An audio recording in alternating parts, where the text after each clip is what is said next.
Hello everyone. In this video, I will show you how to fix Microsoft Authenticator not working after switching to a new phone. First, the best option is to restore from a backup. On your new phone, install and open the Authenticator app.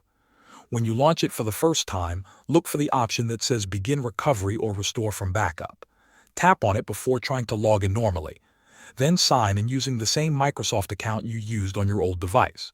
If your backup was enabled earlier, your account should automatically appear.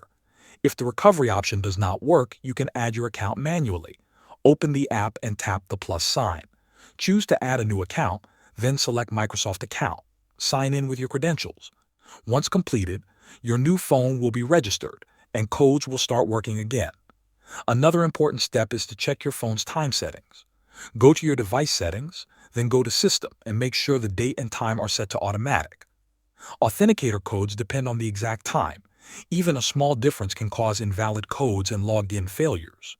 After following these steps, your Authenticator app should work properly again on your new phone. Thanks for watching.